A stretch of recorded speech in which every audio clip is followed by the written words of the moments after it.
পুলিশের বুলেট এদেশের কোন শিক্ষার্থীর গায়ে পড়ে, তাহলে এদেশের পুলিশের সন্তানকে আর কোন শিক্ষক পড়াবে না। এবার পুলিশের সন্তানদের না পড়ানোর ঘোষণা দিলেন আন্দোলনরত শিক্ষকরা।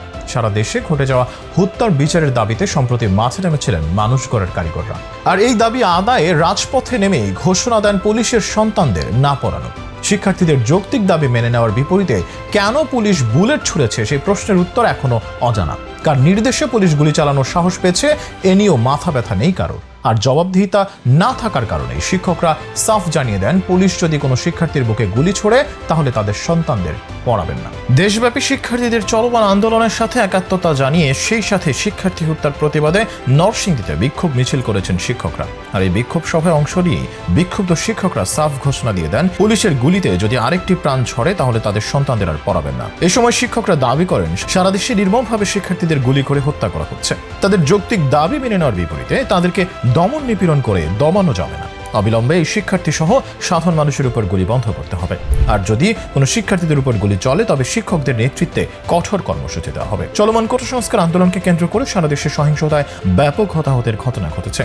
হতাহতদের অধিকাংশই গুলিবিদ্ধ, অনেকে নিজের বাসায় বা ছাদে গুলিবিদ্ধ হয়ে প্রাণ হারিয়েছেন। হতাহতদের অনেকেই গুলি লেগেছে চোখে, মাথায়, ঘাড়ে ও পেটে। অনেকেই গুলির কারণে পঙ্গু হয়ে গেছেন, অনেকে চিরতরে হারিয়েছেন চোখের আলো। এই পরিস্থিতিতে বিক্ষোভ দমনে আইন শৃঙ্খলা বাহিনীর প্রাণঘাতী অস্ত্র ব্যবহার নিয়ে আন্তর্জাতিক মহলেও আলোচনা হচ্ছে। এতে দেশের আইন ও সংবিধানের স্পষ্ট লঙ্ঘন হয়েছে বলে মনে করছেন আইনজ্ঞরা। একদিকে যখন দিনের আলোতে পুলিশের গুলি চালানোর ছবি আর ভিডিও ভাইরাল সামাজিক যোগাযোগ মাধ্যমগুলোতে, সেখানে স্বরাষ্ট্রমন্ত্রী বেশ জোরালো কণ্ঠেই দাবি করেন পুলিশের গুলিতে কেউ মারা যায়নি। স্বরাষ্ট্রমন্ত্রী আসাদুজ্জামান খান জানান, তারা যে গুলিগুলো পেয়েছেন সেগুলোর অনেকগুলি পুলিশের রাইফেলের গুলি না, পুলিশ ব্যবহার করেনি। এক সাংবাদিক পুলিশের গুলিতে সাংবাদিকদের নিহত হওয়ার প্রসঙ্গ তুললে মন্ত্রী বলেন, এই আন্দোলনে পুলিশের গুলিতে কেউ মারা যায়নি। কাদের গুলিতে মানুষ মারা গিয়েছে এমন প্রশ্নের জবাবে তিনি বলেন, ইতিমধ্যেই গুলির যে তথ্যগুলো তারা পেয়েছেন এর অনেকগুলি পুলিশের রাইফেলের গুলি না। তবে কি যুবলীগের নেতা গুলি করেছেন এমন এক প্রশ্নের জবাবে মন্ত্রী বলেন, যুবলীগের নেতা তাদের বাধা দিতে গেছেন, গুলি করতে যাননি। এদিকে সাধারণ মানুষের উপর গুলি চালানোর প্রসঙ্গে তথ্য সম্প্রচার প্রতিমন্ত্রী মোহাম্মদ আলী আরাফাত জানান, কোটা সংস্কার আন্দোলনকে কেন্দ্র করে সহিংসতা দমাতে পুলিশ, র্যাব, বিজিবি কারো গুলি করার অনুমতি ছিল না। এ সময় হতাহতের প্রতিটি ঘটনা বিচার বিভাগীয় কমিশন দিয়ে স্বাধীনভাবে তদন্ত করে দায়ীদের আইনের আওতায় আনা হবে। প্রতিমন্ত্রী বলেন, পরিস্থিতি নিয়ন্ত্রণে আনতে তাদের সংবিধান এবং আইন রক্ষায় কাজ করতে হয়েছে। এ সময় ক্ষেত্র বিশেষে কেউ কেউ মাঠে যে আইন ভাঙেননি তা অস্বীকার করার উপায় নেই, তবে সরকার তদন্ত করে তাদের বিচারের আওতায় আনবে। পুরো পৃথিবীতে এ ধরনের ঘটনা ঘটে।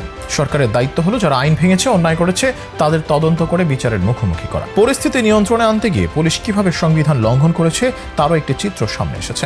সংবিধান অনুযায়ী জনতার উপর গুলিবর্ষণের আদেশ দেওয়ার আগে ম্যাজিস্ট্রেট কিংবা কোনো ম্যাজিস্ট্রেট উপস্থিত না থাকলে পুলিশ দলের অধিনায়ক, পুলিশ কর্মকর্তা দাঙ্গাকারীদের পূর্ণাঙ্গ এবং অনেকবার সতর্কবাণী প্রদান করবেন যে তারা যদি অবিলম্বে ছত্রভঙ্গ না হন তবে তাদের উপর গুলিবর্ষণ করা হবে। এছাড়া পুলিশ প্রবিধানের 154 ধারায় আগ্নেয়াস্ত্র ব্যবহার সম্পর্কে সাধারণ নিয়মাবলী সম্পর্কে বলা হয়েছে, একজন পুলিশ কর্মকর্তা গুলিবর্ষণের আগে বা গুলির আদেশ দেওয়ার আগে যেভাবে সম্ভব তার উদ্দেশ্য সম্পর্কে সতর্কবাণী দেবেন।